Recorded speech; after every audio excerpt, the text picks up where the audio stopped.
How did a quiet night at a bar with my girlfriend's father lead to the unraveling of his reputation and my own escape from his control? When a mysterious bartender slipped me a small box under my chair, I never expected it would expose the poison in my drink and in my relationship. The final reckoning left my girlfriend's father stunned and powerless as our lives changed forever in one abrupt moment. The Oaks Bar and Grill had the kind of atmosphere that screamed expensive: polished mahogany, dim lighting that cost more than my monthly rent, and bartenders who knew your drink before you sat down. Raymond Warren had chosen this place deliberately, just like everything else he did. It was his territory, his stage, and I was the latest performer auditioning for his approval. "Tyler," Raymond said, swirling his whiskey like he was conducting an orchestra, "tell me again about this little tech venture of yours." I'd explained my startup 3 times already, but Raymond Warren didn't ask questions to learn. He asked them to find weaknesses. At 61, Lindsey's father had the kind of presence that filled a room even when he whispered. Silver hair perfectly styled, a suit that cost more than most people's cars, and eyes that evaluated everything like a predator sizing up prey. "We're developing software solutions for small businesses," I said, keeping my voice steady. "Inventory management, customer relations, that sort of thing." "Small businesses." Raymond nodded slowly, as if I'd just admitted to collecting bottle caps. "And how much revenue did you pull in last quarter?" The bartender, a middle-aged guy with kind eyes and weathered hands, glanced our way as he polished glasses. I'd noticed him watching us since we arrived, his expression growing more concerned each time Raymond spoke. "We're still in the growth phase," I replied. "Building our client base, refining the product." "Growth phase." Raymond chuckled, but there was no humor in it. "You know, Tyler, when I was your age, 32 was it, I'd already closed my first $1 million deal. But then again, I suppose we all have different definitions of success." This was how it always went with Raymond Warren. Every conversation was a chess match where he knew all the moves and I was still learning the rules. For 6 months, ever since I'd started dating his daughter Lindsey, he'd been testing me, probing for soft spots, reminding me in countless subtle ways that I didn't belong in their world. The Warren family lived in a universe of inherited wealth and social connections, where your worth was measured by your portfolio and your pedigree. I was a middle-class kid from Ohio who'd built a small tech company from scratch, and to Raymond, that made me a threat to his carefully constructed empire. "Another round?" Raymond asked, already signaling the bartender. Derek, I'd caught his name tag earlier, approached with practiced professionalism, but I noticed the way his eyes lingered on Raymond's face, like he was reading something there that I couldn't see. "Same again, Mr. Warren?" Derek asked. "Of course, and make Tyler's a double. He looks like he needs it." Derek nodded, but as he turned away, he shot me a look that seemed almost protective. It was subtle, barely a flicker, but it was there. "You know," Raymond continued, leaning back in his chair with the confidence of a man who'd never been told no, "Lindsey's had quite a few suitors over the years, accomplished men, Harvard MBAs, investment bankers, a federal prosecutor once, men with real potential." "And what happened to them?" I asked, though I suspected I knew the answer. Raymond smiled, and it was the kind of smile that made my skin crawl. "They found better opportunities elsewhere. Funny how that works." The threat was clear, wrapped in polite conversation but unmistakable. Raymond Warren had run off every man who'd tried to date his daughter, and he was confident he'd do the same to me. What he didn't know was that Lindsey had warned me about this pattern, about her father's need to control every aspect of her life. "Excuse me for a moment," Raymond said, standing and straightening his jacket. "Nature calls." As soon as he disappeared toward the restrooms, Derek moved quickly to our table, ostensibly to clear away empty glasses. But as he worked, he slid something small under my chair, so smooth and natural that anyone watching would have missed it. "Hide this," he whispered, his voice barely audible. "You'll need it tonight." Before I could respond, before I could even process what had just happened, Derek had moved away, continuing his rounds as if nothing had occurred. My heart hammered as I reached down and felt a small box, maybe the size of a ring case, tucked against the chair leg. What the hell was going on? I palmed the box quickly, sliding it into my jacket pocket just as Raymond returned from the restroom. He settled back into his chair with that same predatory smile, raising his glass in a mock toast. "To new beginnings," he said, "and knowing when to quit." As I lifted my own glass, I caught Derek watching us from across the bar, his expression tight with concern. Something was wrong, terribly wrong, but I couldn't figure out what. All I knew was that a stranger had just handed me something he claimed I'd need tonight, and the way he'd said it suggested my life might depend on it. "Cheers," I said, touching my glass to Raymond's, all while feeling the mysterious box burning like a coal in my pocket. The whiskey tasted bitter going down, more bitter than it should have, but I attributed that to the conversation. Raymond continued his verbal assault, making pointed comments about real men and earning respect, each word calculated to chip away at my confidence. But Derek's warning echoed in my mind. "You'll need it tonight." As the evening wore on and Raymond's attacks grew more pointed, I began to feel a strange heaviness in my limbs, a fog creeping into my thoughts that had nothing to do with the alcohol. Across the room, Derek caught my eye one more time, and the look he gave me was unmistakable. Run. The drive back to my apartment was a blur of neon lights and growing nausea. I'd made my excuses to Raymond, claiming an early morning meeting, but the truth was I could barely keep my eyes focused on the road. Whatever was happening to me was getting worse by the minute. My hands shook as I fumbled with my keys, nearly dropping them twice before finally getting the door open. The moment I was inside, I collapsed onto my couch, my head spinning like I'd been on a carnival ride for hours. The box. Derek's warning. With trembling fingers, I pulled the small container from my jacket pocket. It was plain black cardboard, unmarked except for a small piece of tape holding it shut. Inside, I found two items that sent a chill through me: a small vial of clear liquid labeled activated charcoal solution, and a folded napkin with handwritten words that changed everything. "Take this and make yourself vomit immediately. He's done this before. You're not the first. Derek." The words hit me like a physical blow. Raymond Warren, Lindsey's father, the man who'd been testing me, evaluating me, had poisoned my drink. The bitter taste, the growing sickness, the strange fog in my brain. It all made horrifying sense. I didn't hesitate. Following Derek's instructions, I downed the activated charcoal solution and stumbled to the bathroom, forcing myself to vomit until my stomach was empty and my throat burned. The relief was almost immediate. The fog began to clear, the nausea subsided, and for the first time in an hour, I could think straight.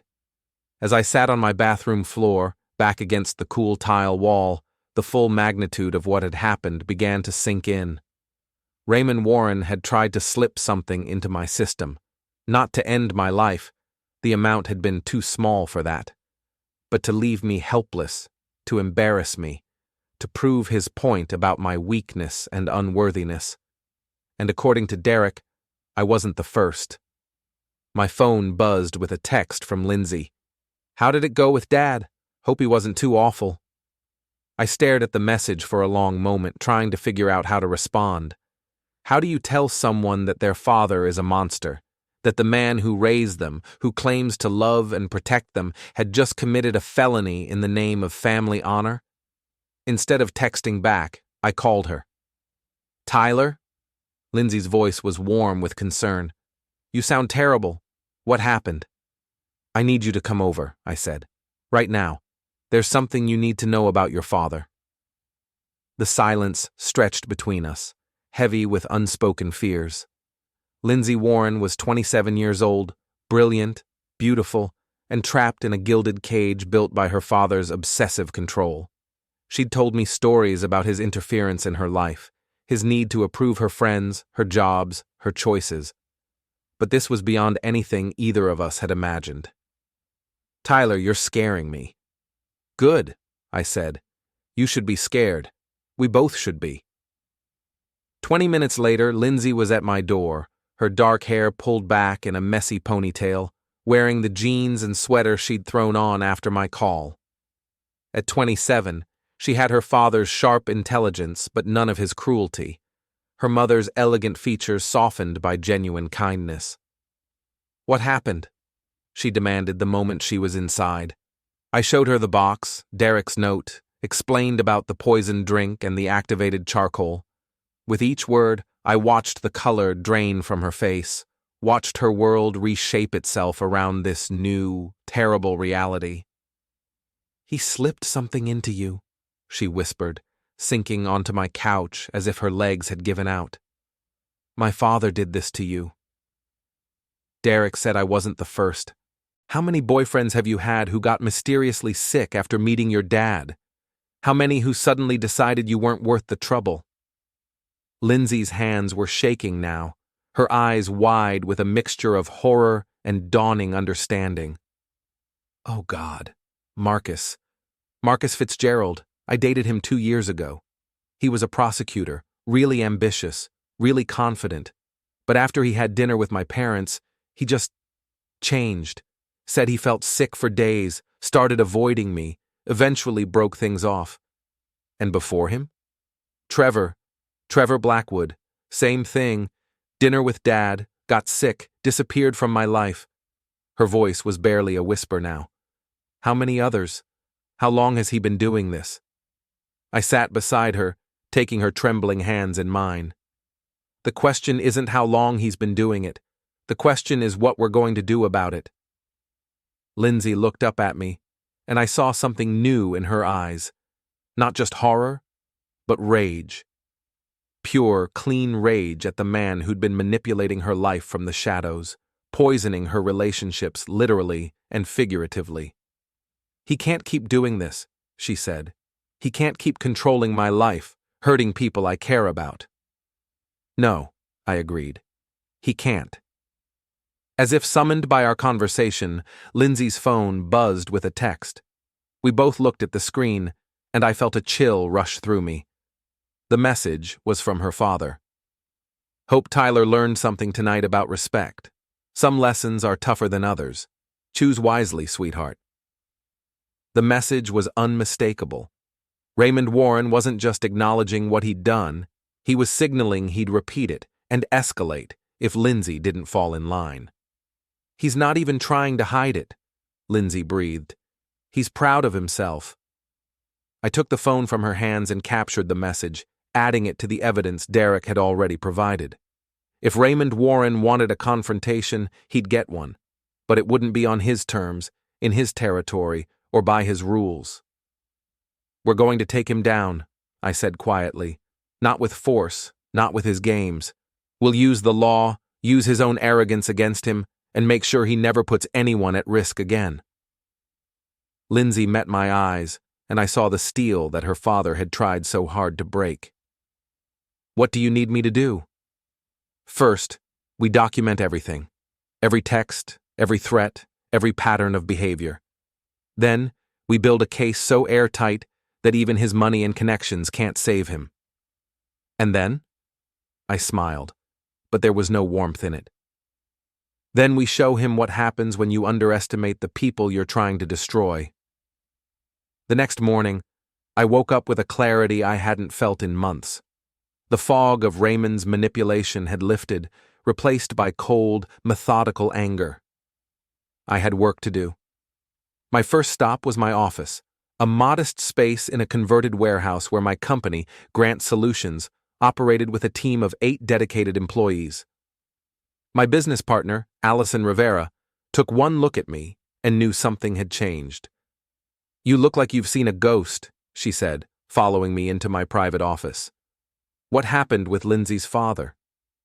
Allison was 34, sharp as a blade, and the only person who knew the full extent of Raymond's campaign against me. She'd been watching our company's metrics, had noticed the subtle sabotage attempts, the mysterious client cancellations that coincided with my relationship with Lindsey. "He poisoned me," I said simply, closing the door behind us. Allison's coffee mug stopped halfway to her lips.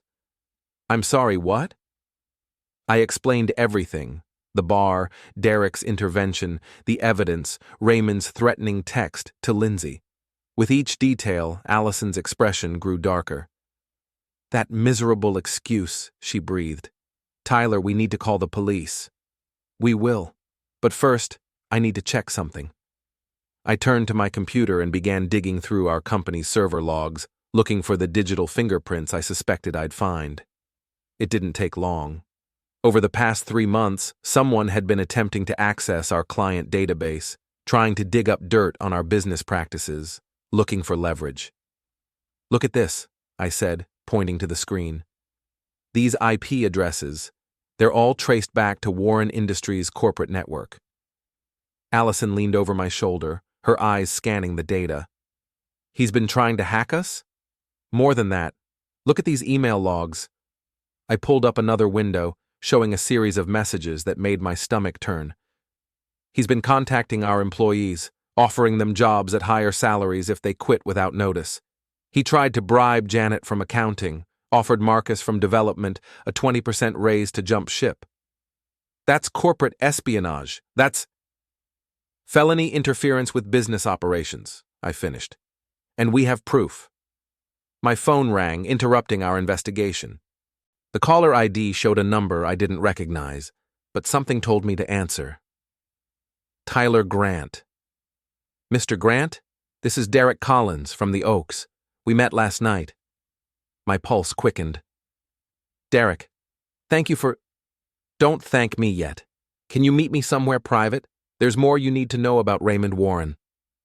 An hour later, I found myself in the back room of the Oaks, sitting across from the man who'd saved my life. Derek Collins was 45, with the steady hands and calm demeanor of someone who'd seen too much. He'd been a paramedic before becoming a bartender, he explained, and he'd learned to recognize the signs of poisoning. "I've been working here for 3 years, Derek said, pouring coffee from a small machine in the corner.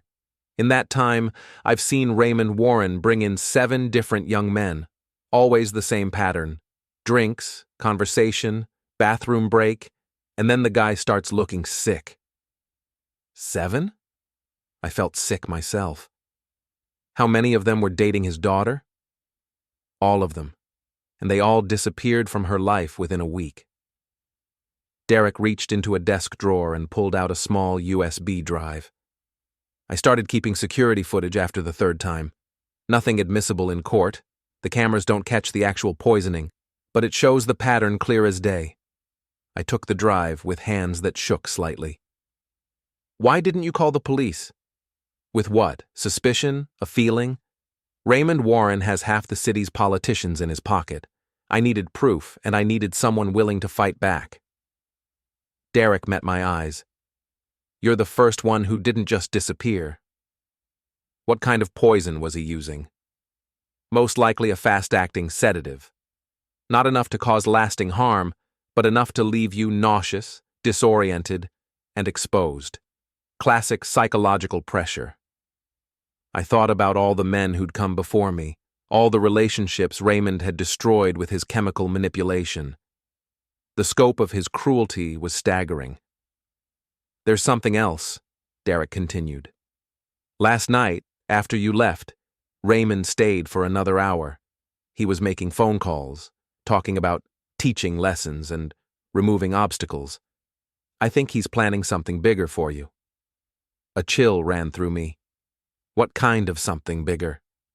"I don't know, but he was angry that his usual method didn't work. He kept saying you were more resilient than expected, and that he'd need to escalate the pressure." I thanked Derek and left with the USB drive burning like a coal in my pocket. The evidence was mounting, but Raymond's threat of escalation meant I was running out of time. Whatever his next move was, I needed to be ready. Back at the office, Allison and I spent the afternoon documenting everything we'd discovered. The attempted hacking, the employee bribery, the pattern of poisoning. It painted a picture of a man so obsessed with control that he'd commit multiple felonies to maintain it. "We need legal representation," Allison said, reviewing our evidence files. "Someone who can't be bought or intimidated." "I know someone," I said, thinking of my sister Chelsea's law school connections. "But first, I want to secure our business assets. If Raymond's planning to escalate, he'll probably target the company next." That evening, I met Lindsey at her loft across town. She'd spent the day going through her own evidence. Years of her father's controlling behavior, documented threats, patterns of manipulation that went far beyond just her romantic relationships. "He's been monitoring my bank accounts," she said, showing me printed statements. "Look at these transactions. Every time I spend money on something he doesn't approve of, there's a fee deducted the next day. He's been financially controlling me for years." "That's financial abuse," I said. "Add it to the pile." Lindsey had also found something else, a file folder hidden in her father's study, filled with background checks on every man she'd ever dated, credit reports, employment histories, even medical records obtained through illegal means. "He's been building dossiers on people," she said, her voice tight with rage, "like we're all potential enemies of the state." As we organized the evidence, my phone buzzed with a calendar notification that sent a wave of cold through me. Raymond had sent me a meeting request for the following weekend, a family celebration at the Warren estate, with a note that attendance was mandatory for anyone serious about joining the family. "He's setting up another confrontation," I said, showing Lindsey the invitation. She read it and nodded grimly. "He always does this. Big family gatherings where he can control the narrative, make his points in front of an audience. He humiliated Marcus at one of these parties, made Trevor look like a fool in front of my mother's bridge club." "Good," I said, surprising her. "Good?" I smiled, and this time there was warmth in it, the warmth of a plan coming together. "He wants a stage for his performance? Let's give him one. But this time, the script is going to be a little different than he expects." The law office of Paulson and Lee occupied the 15th floor of a downtown high-rise, all glass and steel, and the kind of understated elegance that said, "We win cases." Victoria Paulson was a friend of my sister Chelsea's from law school, a woman who'd built her reputation taking down powerful men who thought their money made them untouchable. "Corporate espionage, financial abuse, assault with a dangerous substance," Victoria said, reviewing our evidence files. "Mr. Grant, you've got enough here to put Raymond Warren away for 5 to 10 years, assuming we can get a prosecutor who isn't in his pocket." "What about civil remedies?" Allison asked. She'd insisted on coming to the meeting, her protective instincts in full gear. "Restraining orders, certainly. Civil suits for damages to your business, emotional distress for Ms. Warren. But honestly," Victoria leaned back in her chair, "the criminal charges are your best bet. Men like Raymond Warren understand power, and the power to put them in prison is the only language they really speak." "How long do we have?" I asked. "With this level of evidence, I can have warrants issued within 48 hours, but you mentioned he's planning some kind of escalation?" I nodded, thinking about Derek's warning. He's used to his usual methods working. When they don't, he gets creative. Then we need to move fast, but carefully. If Warren suspects what's coming, he'll use his connections to muddy the waters, claim harassment, maybe even try to flip the script and make you look like the aggressor. That afternoon, Allison and I worked on securing our business assets. We set up a separate corporate entity in Delaware, transferred our most valuable intellectual property, and established banking relationships that Raymond couldn't touch. If he wanted to destroy Grant Solutions, he'd find that the most important parts had already moved beyond his reach. "You know," Allison said as we finished the paperwork, "there's something poetic about using his own tactics against him. He's been trying to isolate you, cut off your resources. Now we're doing the same to him. The difference is, we're doing it legally." That evening, I found myself back at the Oaks, sitting at the same table where everything had started. Derek saw me come in and nodded, bringing over a coffee without being asked. "How are you feeling?" he asked quietly. "Angry? Determined? Ready?" I looked around the upscale bar, thinking about all the crimes that had been committed in this seemingly innocent space. "Derek, when this is over, you should consider testifying. Help us make sure he never does this to anyone else." "Already planned on it," Derek said. "I've got 3 years' worth of security footage and a memory like a steel trap. Raymond Warren picked the wrong bartender to commit his crimes in front of."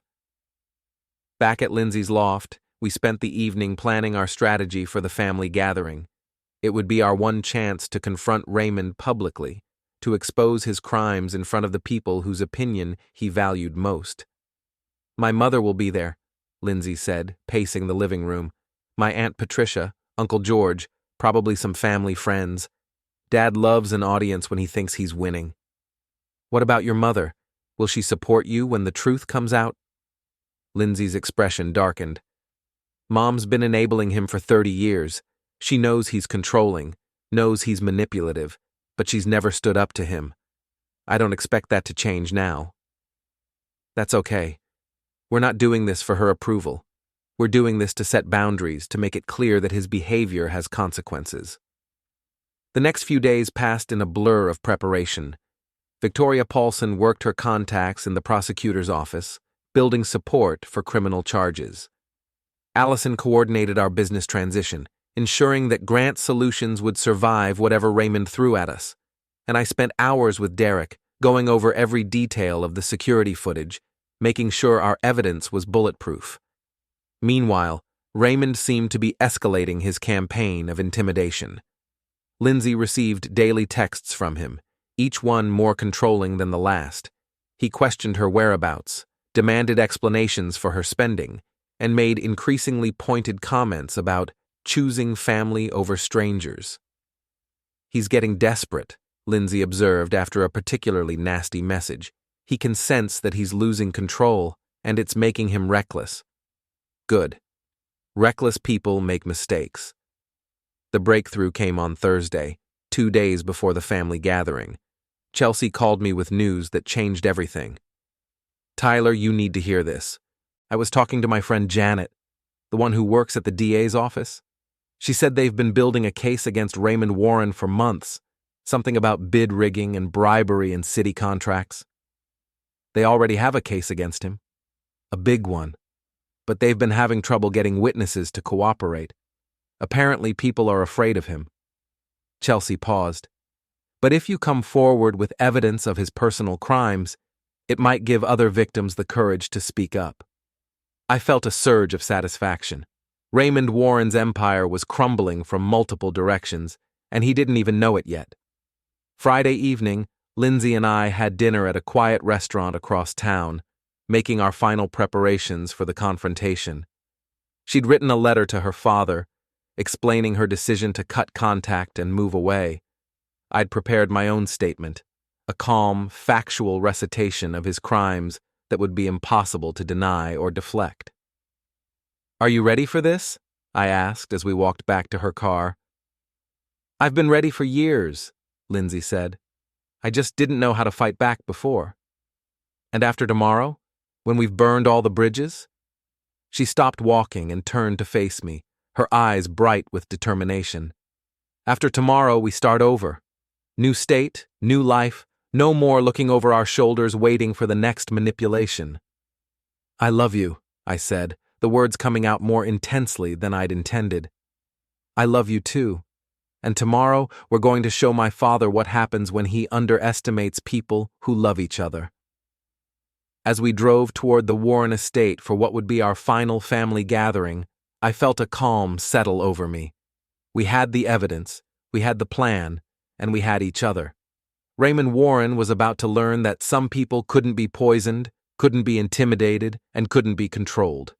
His reign of terror was about to end. Saturday morning dawned crisp and clear, the kind of autumn day that made everything seem possible. I woke up in my apartment with a sense of purpose I hadn't felt in months, the weight of evidence and preparation finally ready to be unleashed. My phone showed a text from Chelsea. "Legal documents are ready. Victoria says the prosecutor is standing by. You've got this, big brother." Another message from Derek. "Security footage is copied and ready. Make his life very uncomfortable." And finally, one from Allison. "Company transfer is complete. Whatever happens today, Grant Solutions is safe. Go get 'em." I dressed carefully, not the expensive suit Raymond would expect, but clean jeans and a button-down shirt that said I wasn't trying to impress anyone. Today wasn't about playing his games or meeting his standards. Today was about truth. Lindsey picked me up at noon, looking beautiful and determined in a simple black dress. She'd spent the morning packing the last of her belongings, officially moving out of her father's sphere of influence. "How do you feel?" I asked as we drove toward the Warren estate. "Free," she said simply. "For the first time in my adult life, I feel completely free." The Warren estate sprawled across 5 acres of manicured perfection, all rolling lawns and carefully maintained gardens that screamed old money. The house itself was a monument to Raymond's ego. 3 stories of brick and marble that had been featured in architectural magazines and society pages. Cars were already parked in the circular driveway when we arrived. I recognized Margaret Warren's Mercedes, Uncle George's BMW, and several others that belonged to family friends and business associates. Raymond had assembled quite an audience for what he thought would be my public humiliation. "Last chance to back out," Lindsey said softly. "Not happening," I replied. "This ends today." We walked up the front steps together, and I felt the weight of the USB drive in my jacket pocket, the printed documents in my briefcase, the letter Lindsey had written to her father. Everything we needed to destroy Raymond Warren's carefully constructed world. Margaret Warren answered the door, her smile tight and artificial. At 59, Lindsey's mother had the kind of preserved beauty that came from expensive procedures and careful maintenance, but there was a brittleness to her that suggested years of living with Raymond's control. "Tyler, dear," she said, air-kissing my cheek, "how lovely that you could make it." "Wouldn't miss it for the world, Mrs. Warren." The main living room was filled with familiar faces, family members and friends who'd watched Raymond humiliate other men in this same space. They were expecting a show, and they were going to get one, just not the one they anticipated. Raymond held court near the fireplace, resplendent in a charcoal suit that probably cost more than my car. He saw us enter, and his smile was pure predator, confident and cruel. "Tyler," he boomed, loud enough for the entire room to hear. "So glad you could join us for this little celebration." "What exactly are we celebrating?" I asked, moving closer. "Oh, just family traditions. The importance of knowing your place, understanding your limitations." His eyes glittered with malice. "Some people learn these lessons easily. Others require more intensive instruction." The room had gone quiet, everyone sensing the undercurrent of tension. This was how Raymond operated. Public humiliation disguised as family bonding, cruelty wrapped in social convention. "Speaking of instruction," I said, reaching into my briefcase, "I've learned quite a lot recently, about respect, about family, about the law."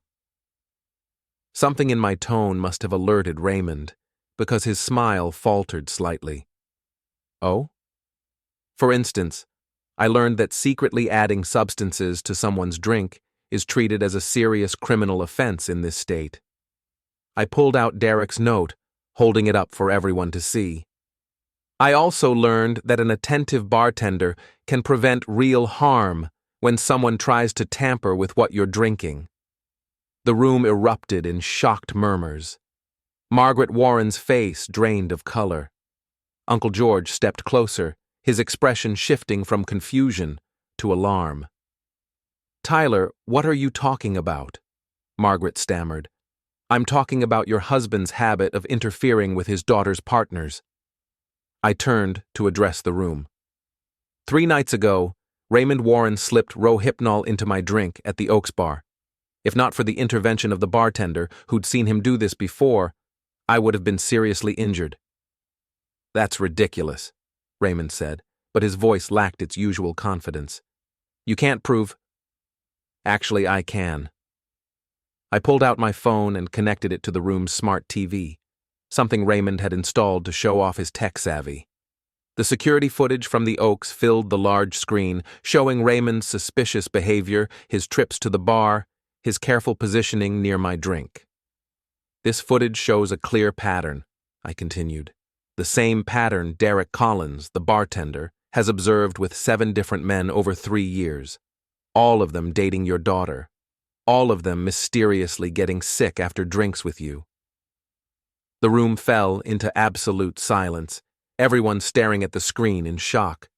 Raymond's face shifted from confident to panicked, sweat beading on his forehead. "But that's not all," I said, pulling out more documents. "We also have evidence of corporate espionage, attempts to hack my company's servers, illegal access to employee records, attempts to bribe my staff to quit without notice." Allison had helped me prepare charts and graphs, making the digital evidence clear even to non-technical people. The pattern of attacks on Grant Solutions was undeniable, all traced back to Warren Industries' network. "And then there's the financial abuse," Lindsey said, stepping forward with her own evidence. "Years of monitoring my accounts, imposing unauthorized fees, controlling my spending through illegal access to my banking information." She held up the folder of background checks, the illegal dossiers Raymond had compiled on every man she'd dated.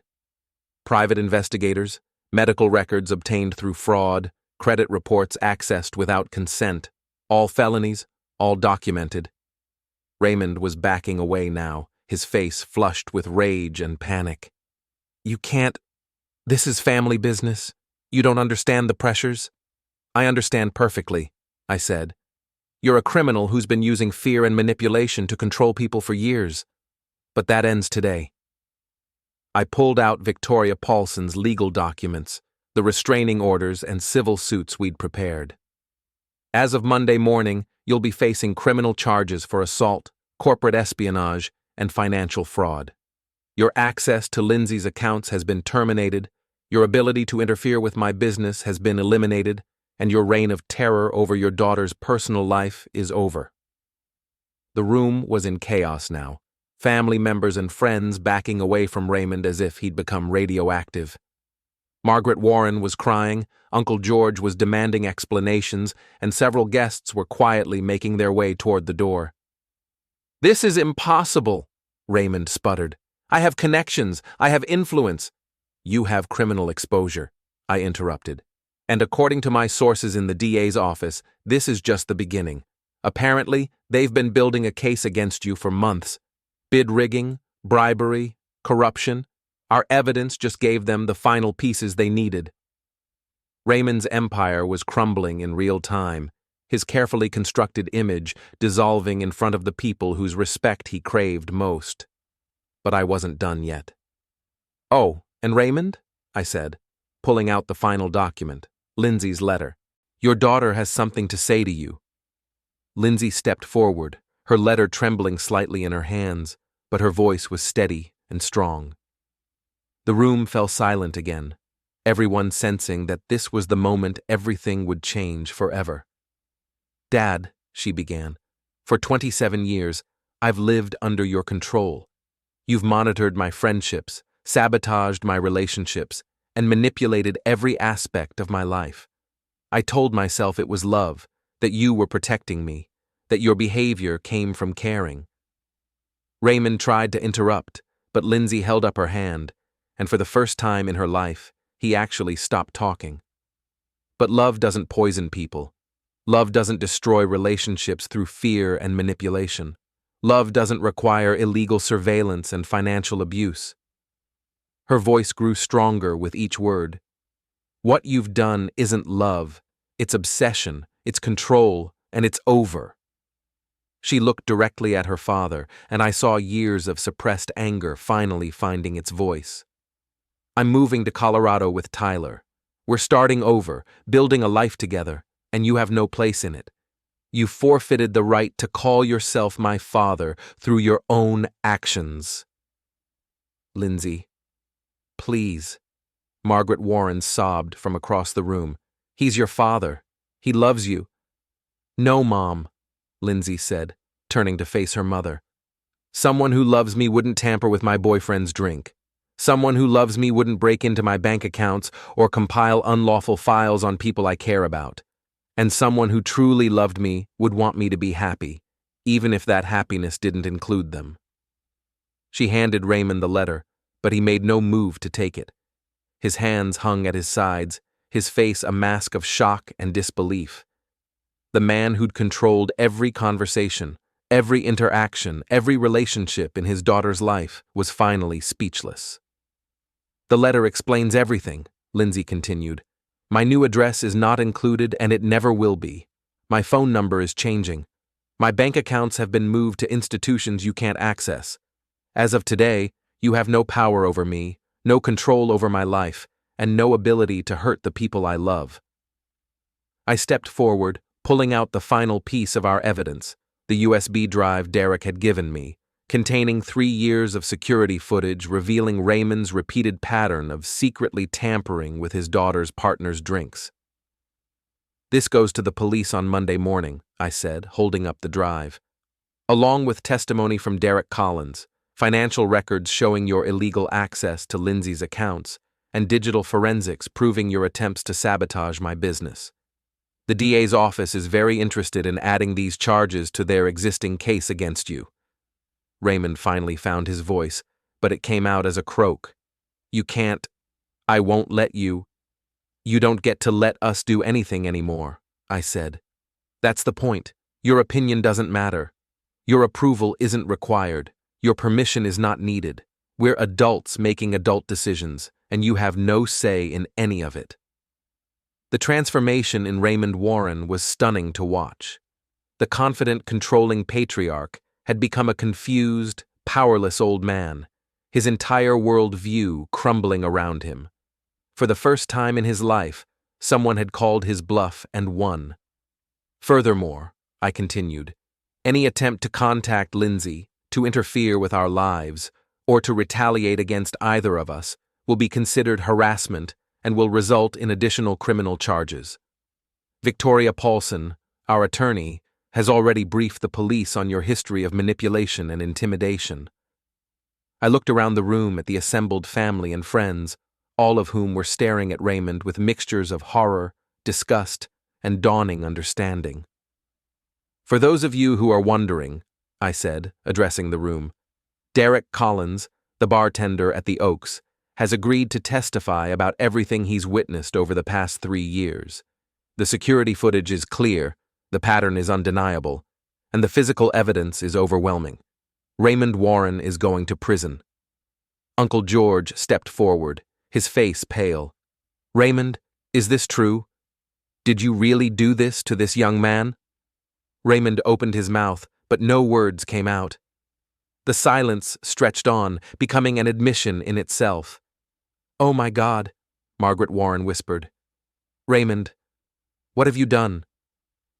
What he's done, Lindsey said firmly, is commit multiple felonies in the name of controlling my life. What he's done is poison someone I love because that person didn't meet his arbitrary standards. What he's done is prove that he's not the man any of us thought he was. I reached into my jacket and pulled out one final document, the business papers Allison and I had filed, officially moving Grant Solutions headquarters to Colorado and severing all ties with Warren Industries. Your attempts to destroy my company have failed, I said. Your efforts to intimidate me have backfired. Your campaign to control your daughter has ended. As of today, you have no power over any of us, and you never will again. Raymond Warren, the man who'd terrorized his daughter's relationships for years, who'd built his identity around control and dominance, finally understood that he had lost everything. His reputation, his family, his freedom, all of it was gone, destroyed by his own arrogance and cruelty. The police will be here Monday morning with a warrant, I said. I suggest you use the weekend to find a very good criminal defense attorney. You're going to need one. I turned to Lindsey, who was standing tall and proud, finally free from decades of manipulation and control. Ready to go? I asked. More than ready, she replied. We walked toward the door together, leaving behind the chaos of Raymond's collapsed empire.